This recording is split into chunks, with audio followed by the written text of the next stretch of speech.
Who has joined me? What's up? What's up? What's up? Hey, Jim. Hey, I just got done shooting the lightsaber thing for you, so I'm going to be shooting that over your way this afternoon, probably. I did a lot of different cuts, some humorous, some serious, some dramatic, but you should have something to choose from. So I will send you. I used this one. I think the blade was a bluish green. Bluish green. So what's happening, people? Yeah, I decided I would put on my armor. Put on my armor. See if anybody had any questions about it. So yeah, I had my first troop last weekend, last Friday. Hello, welcome Yoda. Is that ketamine Yoda? That's funny. Thank you, man. Thank you. So yeah, I had my first troop last Friday. I kept this on for 3 hours straight, and the armor part is no problem. The helmet, Warren Star Wars fan, what's up, man? The helmet gets to be a real big pain in the ass after about 30 minutes. I need to get some fans in there, but it's still really uncomfortable because it kind of sits up against. I got a large nose. It sits up against the nose and presses up against the nose. So I was able to go 3 hours in the costume, but I was having to take breaks every 15, 20 minutes to take the helmet off just for a little bit. But yeah, it was a lot of fun. It's a car show. We were just there, just dressed in costume. So yeah, it was a lot of fun. There's a couple other clones there. There was a Rex there, a couple stormtroopers there. They didn't want to shoot in video because there was some McDonald's House Kids there. Yeah, 3 hours straight. Some McDonald House Kids there, so I wasn't able to shoot video. I got a couple pictures of it, but I do have several other troops coming up, so I will be able to get some video and document that all coming up. What's up, Legis? General Kenobi, hello there. So yeah, this is the full on. Give you a full 360.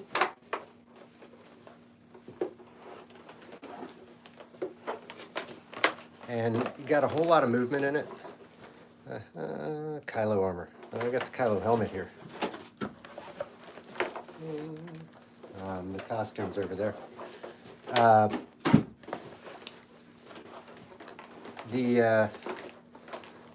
This thing really, it held up. No, it's not hard to move at all, except for bending down. The cod piece kind of makes it a little bit impossible to get really far down with it. I can get, maybe down to there. But movement isn't bad at all. I could actually run in this. I can do jumping jacks. So yeah, the movement is not at all restrictive. It's not uncomfortable. If you're talking about which behind the scenes, Legis, is it I've got a couple suit ups that I'm working on. I don't know if it's one of those. Somebody suggested a Luke suit up. I'm going to be doing that. Also a Kylo suit up. Behind the scenes, tell me what it is and I'll absolutely get to it because I'm looking for ideas right now. But yeah, the movement's really, really easy in this. And the armor is not heavy at all. So it's not heavy, and other than having the helmet on, it's not very warm. It's not hot. So I could wear this, I can't sit down in it because of the butt. That makes it kind of impossible to sit down. But other than that, a video about it behind the scenes on. Oh, yes. Yes, I will. I will do that. I haven't done it yet. And it's not very hard. I can kind of show you guys the whole setup and how I've got everything set up, including the background here. I'll give you a little peek of the background. So it's basically just, can you get down there and see? I got two lightsabers on either side that are just shining on this black curtain. That's how I do the background. It's not a whole lot of space in here, and I managed to kind of get it all into a very short, small amount of space. I showed Mojo Jim. I sent him pictures of everything. But yeah, this is the studio that I use to shoot my other videos. If you go over that way, there's that whole backdrop. There's the mannequin. The pinball machine is actually right behind me, or behind the camera right now. So I do all of this all in one room. There's not a whole lot of space here. But yeah, I'll show how I do the transitions. The trick to a transition is honestly just getting that transition at a point of movement. Because if you get that movement, you can get a blur there and really, yes, I've done that before too, but yeah, I've got right now it's just two blues, and then like when I do Kylo, I typically have two red lights on there just to set the mood. But yeah, a trick to a transition is really doing that transition at some type of movement, because it's a whole lot easier to match if you've got that kind of blurred clip. If there's like a frame of blur, then you can start with another frame of blur and make it really easy. But yeah, I'll show kind of how I do those. It's not really hard, honestly. Uh, blasters are not included in the armor crate, but I do have a blaster with me. The blaster actually won't fit in there. I got to kind of carry it separately. This thing is the armor crate, which is right behind me here.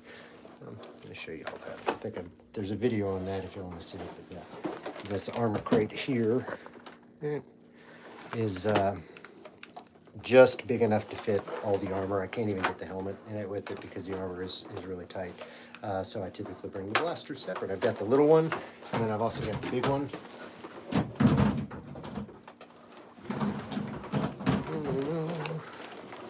And both the blasters came from Galactic Armory. This thing is like literally almost as tall as me. It's huge. So this is the DC-15A, and the other one is the DC-15S. I've learned a lot about Star Wars blasters as of lately. But yeah, this one's bigger, smaller rate of fire, but it's a stronger, more powerful. It can like take down ships. My favorite armor besides all of those, I like Clone Commandos. I'm a big fan of regular old Boba Fett, Return of the Jedi Boba Fett. I really like that armor. I like the Death Watch armor. I like Sith Acolyte armor. I think that's really cool.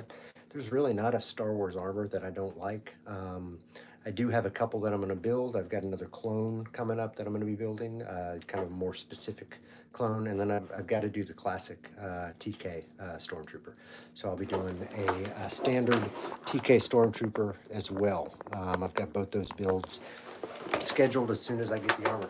That's the thing when you're purchasing armor. Sometimes it takes a good 6 months to get it in. This is it's a hard thing. Ooh, Revan. Yes, I do like Revans. Revans is a whole lot of leather and other stuff in it.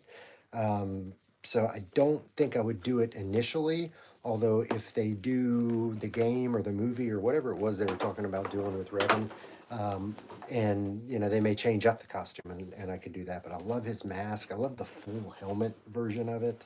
And I do like it. It's, just got a whole lot of leather pieces and all those little jingly, I don't know what you'd call those. It's like jewelry almost on it. So yeah, I like Revan, but I don't know if I would ever try to do it. Yes, I did make this. This came from a kit from 850 Armor Works. 850 Armor Works is a place down out of Pensacola, Florida, so it's close to me here. It's my favorite Star Wars movie. That's funny that you say that because I'm right now, currently in the process of rewatching all of the movies to give them a re-ranking. I'm through 7 of them, is it 10, 11? 11 movies, yeah.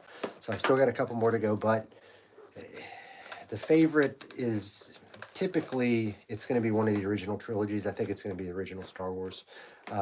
So that's my favorite, but there was a lot of movement. So I'm going to be doing a video soon of that, but actually the top 5 include all of the original trilogy, but that's really just based on how old I am and where I'm from, and kind of that was my trilogy.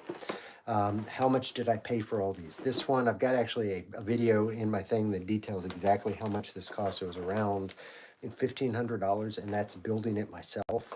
The Mandalorian was under $1,000. I think it was around $700, and again, that was putting it all together myself. Kylo was, I think, $50 for the helmet that I had to finish, $150 for the costume, and boots and gloves were probably another $50. So that was like $250 for Kylo.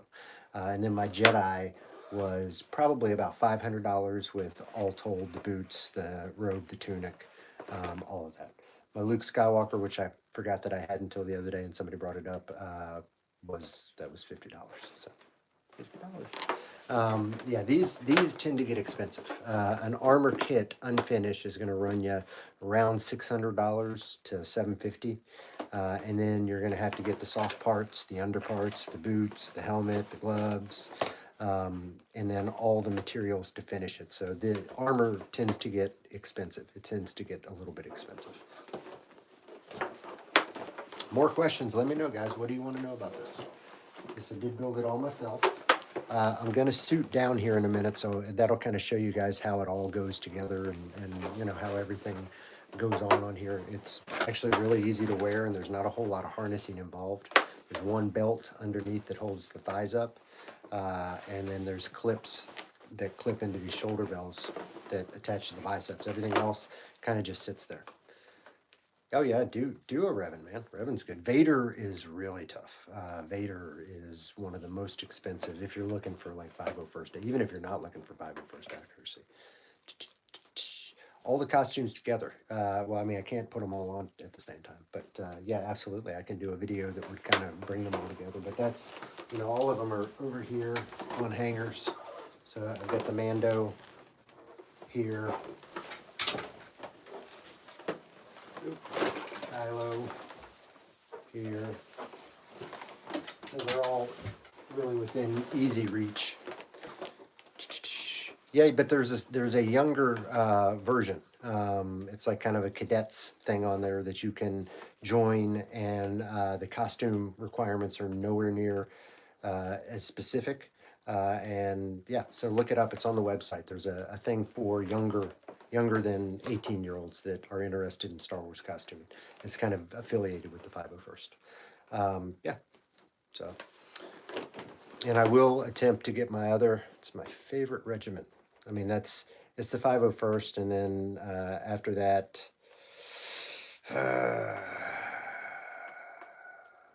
probably the 212th, probably.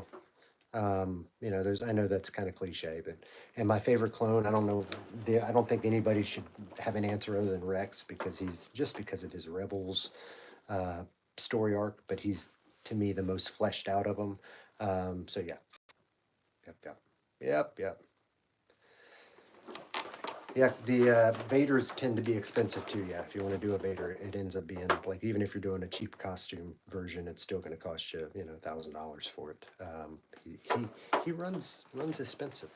But yeah, 501st is my favorite color scheme by far. I just dig this. I dig this. When I saw this in Revenge of the Sith, you know, it sparked my interest. Helmet, we have seen the Mandalorian helmet. Boba's over here, so.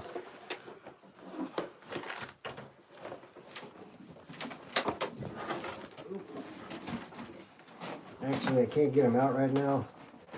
So the Boba Fett helmet was my brother's, and I don't want to be morbid, but it's actually covering the cremains of my brother. He's always in here in my videos with me. He's in the Boba Fett, so it's a little hard to get it out because it's kind of jammed up in there over there. But yeah, what visor you recommend for the helmet? I get Hobart visors, Hobart. It's just a welding visor. To me, that's the same visor I used on all the Mandos that I've done, and that's the visor that I have in here. You can get different colors. You know, if you're going for 501st, it's supposed to be just that dark tint. But yeah, Hobart face shields. Galactic Armory sells them on their site. Use Darth Rage, the code Darth Rage at checkout for 10% off. 10% off. Yeah. All right, so I'm fitting to. Yes, I am liking Andor thus far. It's a slower paced. It's, you know, kind of a neat military espionage show. Really dig it. Had kind of zero Easter eggs until this last episode, and then they just threw a shit ton of Easter eggs at us. So it's fan service, but it's different Star Wars than we've seen. I'm excited to see where they go with this 12 episodes and with the next 12 episodes. So yeah, do I like Andor? Absolutely, I like Andor. All right, guys, so we're going to start the suit down process. the Tales of the Jedi, I'm actually really psyched for. And then obviously Mandalorian Season 3 and Ahsoka. I'm a huge Rebels fan. Rebels is probably my favorite of the Star Wars products. And I feel like Ahsoka is going to be really a continuation of kind of where Rebels left off. So I'm really excited for Ahsoka for that. So yeah, that and Tales of the Jedi are the two that I'm really looking forward to. But I'll watch them all. You know, even Bad Batch. I'll watch Bad Batch. Absolutely terrifying, awesome. Yes, I think I'm gonna put it on for Halloween this year, and stand outside the house. I'm not sure. I think I am. I may have an event to go to for the 501st on Halloween, but yeah, I may do that. So, all right, let's see how this all kind of comes apart, and that'll give you guys more of an idea of how it all goes together. And it's surprisingly easy to get on and off. Takes me about a little over 10 minutes. There's a suit up video I've got in my playlists. If you're interested in seeing exactly how it all goes on, please check that out. So the gloves just slip on. These are Nomex, Nomex flight gloves. I got them on Amazon, and the hand pads are just Velcroed on there, the hand plates. So yeah, Nomex flight gloves for the glove portion. And then both of the forearms just slip on. No attached, they're not really attached in any way.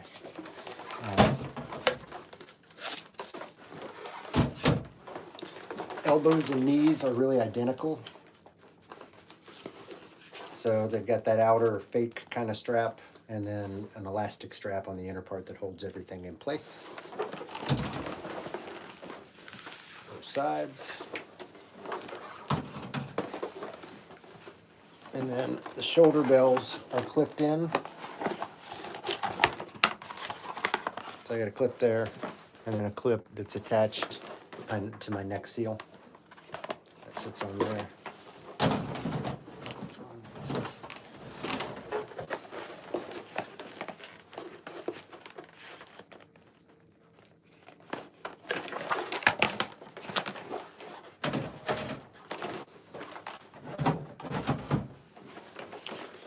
All right. This top just slides on and off. There's two places that I went a little different with my construction. One of them is this. Most people have this separate. The CRL, the Costume Requirement Library, costume, yeah. That basically just calls for a seam, a visible seam here. They don't say it has to open or close, so I left mine closed on both sides. Makes it a little bit more difficult to get the whole thing on, but in the long run, I think it makes it look better overall. So, I'm very, very happy with that. Yeah. So the belt is actually the heaviest piece of this armor. It's all urethane rubber and this PVC pipe on the back here. But yeah, this is heavier than the entire armor, and that's again just Velcro. You're seeing a theme here. Velcro attached to Velcro. A lot of Velcro on here. I tried to minimize the Velcro by using these clips where I could, just because I don't like the sound of Velcro. It's really just a personal preference. Last real pieces here on the top is the cod that comes off of this ab piece. And again, a lot of people, most people, will do an ab piece that's not all one piece. Again, makes it easier to put on, but I like mine all as one piece, so I have mine there. The butt, again, is simply Velcroed underneath there and attached that way. The legs are the hardest part to get on and off, and that's really in all the costumes, the legs are the hardest part. But these Clone Trooper ones are specifically difficult. We'll show you why. So, it's got what is called a shin spoon system.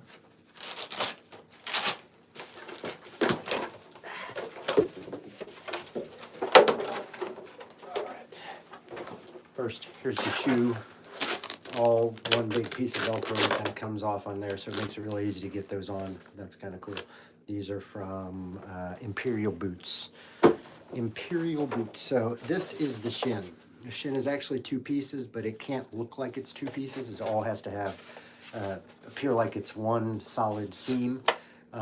So you do that with the shin spoon system. You can see there's a tab here, a tab on this other side right here, and then there's a tab right up there on the top. 850 Armor Works. 850, the numbers, Armor Works, ARMORWORKS. Yeah, that's where I got this. They are an armor company out of Pensacola, Florida. So you slide the bottom part in there and clip it into all three spots, and then you get that. So it looks like one piece. You need that because you can't get your foot through here unless you've got a space there. Unless, I mean, your foot won't go flat like that. You can get it like about like, but anyway, you can't get your foot through there without that. So that's where the shin spoon comes in. All told, to build the whole thing, and I built this myself, it cost me about $1,500. The armor kit itself is like $600, but that just gets you the unfinished armor. You need to buy the undersuit, the helmet, the gloves, the boots, all that stuff, and then all the materials to put it together. So it's going to cost you somewhere between $1,000 and $1,500 to get it. Yeah, sure. There's a video that details exactly how much I paid for everything. Go look on my playlists. It will tell you exactly what I paid for it all. The clone trooper armor, yeah, it's unfortunately it is not cheap. It is expensive. There's the other shin spoon. The knees are just like the elbows. So it's a piece of elastic in there that holds that in, and that's just kind of a fake rubber thing. Yes, there's one specific clone commander that I'm going to be building next, and it's not Rex. So that'll give you a hint. But yeah, there's one very specific. He's a friend of Kenobi. Clone commander that I'm working on, waiting on the armor and the helmet to come in, and I'm going to start building that. So yeah, if you didn't guess, it's going to be a Cody. All right, so the last piece is this belt that holds up the thighs. And I just, built this out of a belt that I had and some strapping. Got a whole lot of strapping that I bought that I made all these little straps for it. The thighs come down like that. And they're clipped in the same way the elbows are, but just clips onto the belt. Very simple, very simple. This last piece slides off. And now nobody's watching anymore except for one person, so thank you for sticking around. Nobody wants to see me in my clone underwear. I don't blame you. Neck seal. Oop. Just like that. That's how you do it. So thank you guys for coming by. I hope you enjoyed seeing this. If you got any questions, always, guys, put it in the comments. Drop me a line over on Instagram. Let me know. Happy to have you here. Thank you for being here.